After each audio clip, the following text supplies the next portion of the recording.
Bueno, y el siguiente caso, la siguiente revisión, perdón, es carcinoma de tiroides yodo refractario, nuevas estrategias. La agenda que vamos a intentar desarrollar en los 20 minutos es la siguiente. El doctor Llamas me hizo el favor de adelantarme parte de lo que íbamos a revisar el día de hoy acá. Y tenemos primero que empezar por decir que del 5 al 15% de todos los carcinomas de tiroides diferenciados sí serán yodo refractarios.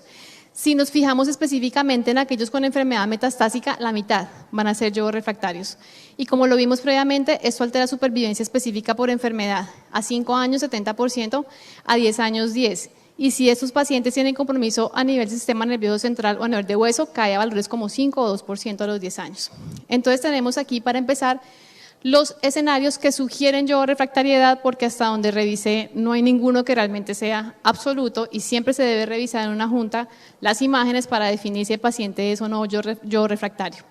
El primero es que no muestre captaciones en una gamografía diagnóstica, el cual no es absoluto porque, como explicó el doctor, debe estar toda la parte técnica bien hecha para decir que ese rastreo definitivamente se puede catalogar como negativo, o un paciente que se le da la terapia ayudante y la gamografía luego de esa terapia inicial es negativa.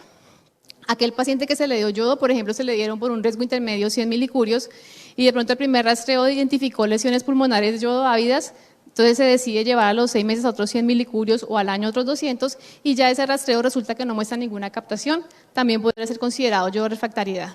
Aquel que muestra la captación en algunas lesiones sí y en otras no, pero no hay ningún estudio que a la fecha nos diga que para aquellas lesiones que sí captan, la continuidad no sea beneficiosa. El siguiente es la progresión de la enfermedad a pesar de altas dosis en una adecuada técnica administradas, y el problema de este es que nos digan cuál es la definición de progresión, solamente por RECIST o progresión de una sola lesión que está mal ubicada y que va a ser sintomática por el paciente. Se le midió tasa de progresión, fueron 6 meses, 12 meses, más de 12 meses la progresión después de haberle dado la terapia con yodo, y también vale la pena decir si vale igual si hay progresión bioquímica o no en el paciente. Y el que es tal vez más discutido, que es la dosis acumulada de 600 milicurios, que ustedes lo saben mejor que nosotros los endocrinólogos, es de un solo estudio que decía que la posibilidad de mayores riesgos en eventos adversos aumentaba con estas dosis y la probabilidad de que el paciente curara pues era muy baja. Entonces, este es el escenario en el que se pueden discutir, ver las imágenes para definir si el paciente es o no yodo refractario. Tenemos esta publicación de este año, el cual quería ver los factores asociados a la enfermedad yodo refractaria. Es retrospectivo, doctor, sí, no hay estudios de una calidad diferente, pero retrospectivo, yodo refractarios desde el 90 hasta el 2020. Cada caso yodo refractario lo emparejaron con 4 pacientes por el género, el tamaño del tumor, la histología, y si fue manejado del 90 al 2000, del 2000 al 2010 o del 2010 al 2020. Hicieron a vez una regresión logística e incluyeron 163 pacientes, que encontraron en análisis multivariado. Las variables que podían predecir eran la edad por encima de 55 años y vean ustedes, tener invasión vascular, tener un compromiso metastásico sincrónico cervical, pulmonar o en hueso, y miren ustedes el OR ajustado del hueso, es una cosa absurda, y tener persistencia metastásica o recurrencia durante el seguimiento a nivel cervical o a nivel pulmonar. Ellos hacen este score y se supone que uno lo hace y le va a dar un dato y que le va a definir el paciente en 2 grupos, o que tenga un bajo riesgo de ser yodo refractario a los 6 meses luego del diagnóstico inicial o un alto riesgo. Se define alto riesgo si el valor del score les da por encima de 8.9. A eso le dan una sensibilidad del 86%, una especificidad del 92% y un valor predictivo negativo del 97%. ¿Qué dice finalmente el autor? Predecir la enfermedad de aparición yodo refractaria en pacientes con carcinoma diferenciado puede permitir a los médicos centrarse en estrategias de rediferenciación o, a la fecha de hoy mejor, terapias locales, en lugar de continuar con terapias que seguramente van a ser ineficaces. Digamos que lo pueden revisar, me pareció interesante traerlo para el día de hoy. Pasamos ahora a lo de la vía molecular, bien cortico porque ya revisamos en la primera presentación lo que acababa de decir el doctor Llamas. Básicamente, esas células yodo refractarias pierden la capacidad de captación del yodo y de organificación. Ya lo vimos en la primera conferencia, esto está más correlacionado con el grado de activación de la vía MAP quinasa, que como también ya lo vimos, es mucho mayor en la mutación BRAF que en tener alterado el receptor de tirosina quinasa o tener mutaciones en el RAS. Esa activación del BRAF, ¿qué es lo que hace? Activa esta vía beta transformante que afecta la capacidad del PAX8 para unirse al promotor del NIS o desactiva las histonas del promotor del NIS y finalmente no se va a producir como tal. ¿Qué hacemos nosotros como endocrinólogos en enfermedad yodo refractaria? Una vez le hemos dado el yodo al paciente para enfermedad localmente avanzada o avanzada, lo que hacemos inicialmente es vigilancia activa, generalmente por el primer año cada 3 meses. Si el paciente está estable o con una lenta evolución, la carga tumoral es pequeña, no hay ningún síntoma asociado y no tengo una lesión ubicada, por ejemplo, cerca al nivel surco traqueoesofágico o cerca de un bronquio fuente, este paciente lo dejamos nosotros en terapia supresora y continuamos vigilancia bioquímica e imagenológica. Si lo que tenemos es una oligoprogresión en un lugar mal ubicado que lo vuelve sintomático o con riesgo de complicaciones, intentamos llevarlos a manejos locales. Hemos tenido casos de lesiones pulmonares mal ubicadas que el cirujano de tórax dice lo puedo operar, le quitamos esa lesión y el resto de enfermedad micronodular simplemente sigue en vigilancia. Pero si por el contrario es una enfermedad que progresa muy rápido o es una carga tumoral muy alta o está con alto riesgo de complicaciones, empezamos el manejo sistémico. ¿Qué tenemos de manejo sistémico? Cada vez se ha ido desplazando un poco más el sorafenib porque el lenvatinib realmente nos ha mostrado mejores respuestas parciales en estos pacientes. El lenvatinib fue aprobado por los resultados del estudio SELECT con 261 pacientes mostrándonos esta supervivencia libre de progresión. Es lo que tenemos ahorita para la enfermedad rápidamente progresiva. En pacientes yodo refractarios les arrancamos, si no hay ninguna contraindicación, lenvatinib. Está por llegar la aprobación en Colombia de cabozantinib como tercera línea. Pacientes previamente con sorafenib o con lenvatinib que a pesar de eso progresan por los resultados del estudio COSMIC, que nos demuestra una mediana supervivencia libre de progresión de 11 meses. Sin embargo, esto no es gratis. El costo para el paciente de estos medicamentos sigue siendo alto en calidad de vida. Todo esto es lo que nos toca vigilar en cada consulta y por estos eventos adversos, algunas veces ajustamos dosis, otras veces suspendemos, nos toca esperar a que revierta el evento adverso, se quedan sin medicamentos 3 a 4 semanas y reiniciamos. Para el paciente no es tan fácil tolerar los medicamentos, los ITK. Y tenemos estos que son selectivos, por ejemplo los inhibidores del RET, para el caso de Colombia. Como les decía, el precatinib está esperando la aprobación en INVIMA. Vean ustedes acá los pacientes con fusión del RET, pero miren esto, tasa de respuesta objetiva de 79%, 5% de respuesta completa y respuesta parcial 74%, y son medicamentos mucho mejor tolerados. Entonces tenemos que buscarle las mutaciones a los pacientes. Aprobado por FDA en el año 2020. Tenemos la lotrectinib, sí lo hay como tal. Lo que pasa es que la posibilidad de que tenga esta mutación un adulto es mucho más baja, es por debajo del 10%. Esto es más común o más frecuente en pacientes que empiezan adolescentes o niños el carcinoma de tiroides, si hasta un 30% la pueden tener positiva, entonces debemos pedirla como con mayor prontitud. Tasas de respuesta parcial de 100%. El paciente que tenemos nosotros le quedan como 2 lesiones en hueso y estaba con enfermedad poliostótica lleno y en compromiso pulmonar. Le estamos haciendo seguimiento solamente de 2 lesiones en hueso. Es un paciente adulto que le encontramos la mutación. Y entonces eso es lo que hacemos normalmente. ¿Qué tenemos en terapia de rediferenciación? Se definen básicamente 2 candidatos. Lo que se llama como tal rediferenciación es cualquier paciente con gamografía diagnóstica en adecuadas condiciones técnicas o posterapia negativa.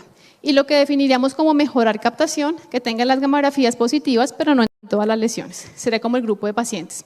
Ese artículo publicado en el 2023 recoge como el estado del arte de lo que hay en pacientes para terapia de rediferenciación, pero miren ustedes lo que tiene como objetivo final, el incremento de la captación. Para resumirles, son 14 estudios, 8 retrospectivos y 6 solamente reportes de 1 o de 2 pacientes. En total 101 pacientes con 7 esquemas diferentes de rediferenciación. No se los voy a leer todos, solo para que ustedes vean que todos tienen diferentes formas de decir, de hacer el rastreo diagnóstico. Algunos administran el yodo por dosimetría, otros empíricos. Aquí les dejo los esquemas. Algunos ni siquiera dicen por cuánto tiempo les dieron la terapia para luego darles el yodo.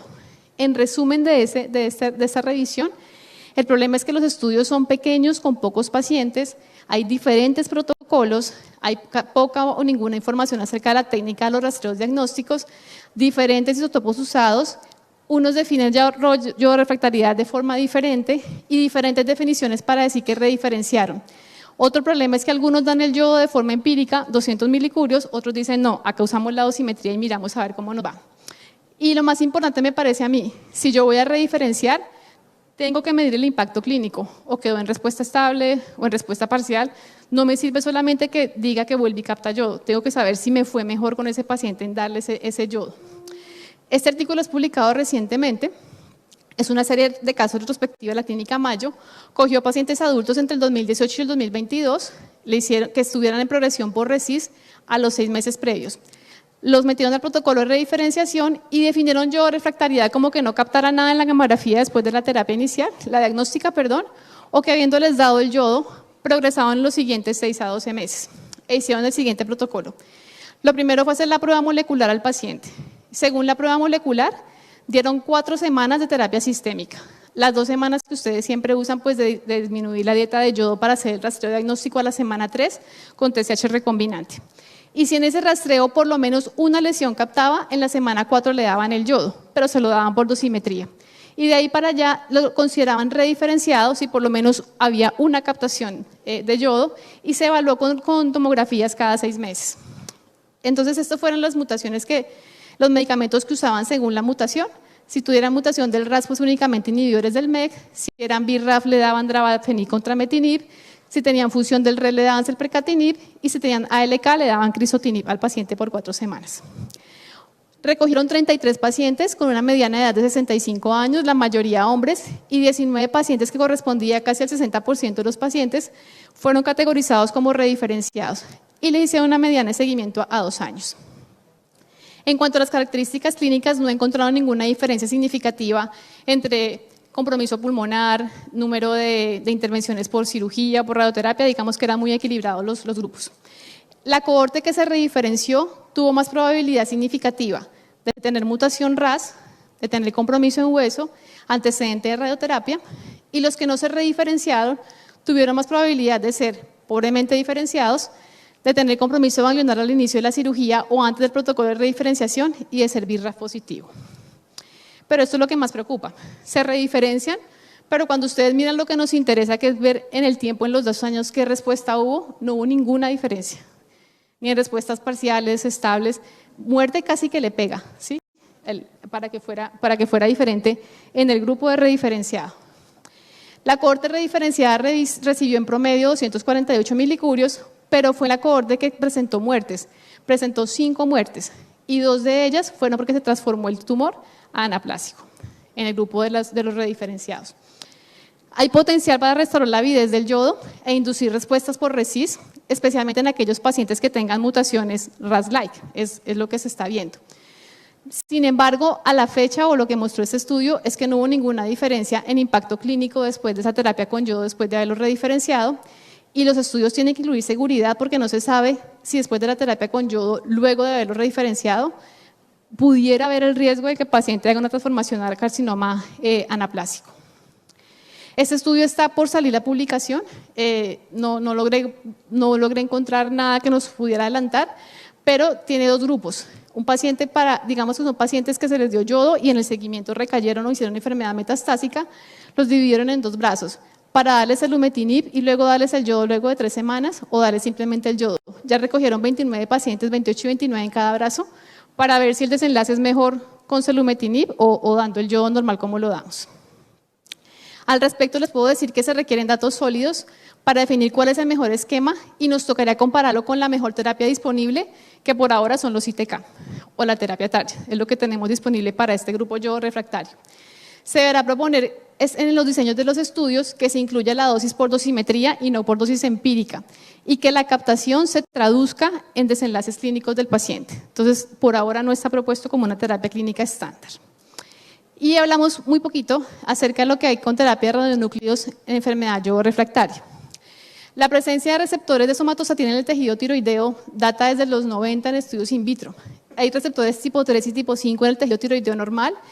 Parece que todos los subtipos en el carcinoma, pero de una forma deficiente, y receptores tipo 1, 3 y 5 en el anaplásico. Acá está la información de la mayoría de estudios. El problema es que siempre van a estar revueltos el medular con el papilar. Entonces, para esa fecha van 28 estudios que recogen 319 pacientes. La minoría son los de tiroides, 2 pobremente diferenciados. Esta reducción de carga tumoral que describe este metaanálisis del 26-60% incluye tanto medular como papilar. No hacen una descripción de cuánto realmente solamente para el papilar. Con esas evidencias de esa cantidad de reportes de casos que mostraron, en el 2020 el comité de expertos se reúne y hace las siguientes recomendaciones. Escenarios para pedir un PET con galio en pacientes con carcinoma de tiroides, aquellos pacientes yo refractarios pudiera ser apropiado. Dice que para pacientes seleccionados, para identificar las fuentes de elevación de los anticuerpos o de la tiroglobulina, pero cuando todo el resto de estudios convencionales sean negativos. No existe ningún dato que nos diga por encima de qué valor de anticuerpos o por encima de qué valor de tiroglobulina tenemos que hacer este PET, y pedir el PET sería discutiéndolo en una junta, estando seguros que ninguna de las otras imágenes nos ha mostrado enfermedad.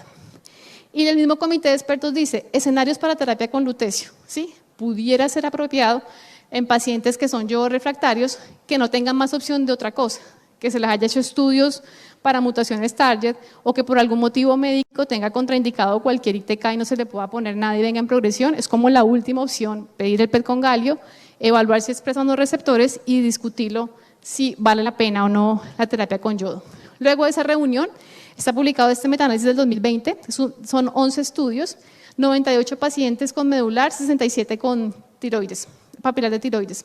Solamente para el lutecio, no les puse aquí el resto, la tasa de respuesta objetiva es baja realmente, de 11.4 a 24.6, revueltos medulares con papilares. Y este de eficacia y seguridad, publicado en el 2021, 41 estudios que completaron 157 pacientes yo refractarios, pero mire que tienen diferentes, o lutecio o con nitrio, respuestas bioquímicas mayores que respuestas objetivas. Y recuerden que entre más desdiferenciado esté, menos nos confiamos en las respuestas bioquímicas, porque menos se va a elevar en algunos casos la tiroglobulina. Hubo reporte de 46 muertes, la mayoría en aquellos pacientes que se manejaron basados en nitrio, y fue el grupo que más presentó eventos adversos serios. Ya saben ustedes pues, que el lutecio es mucho mejor tolerado y que los eventos adversos renales y hematológicos suelen ser leves y transitorios. Para este grupo fue menor al 3%.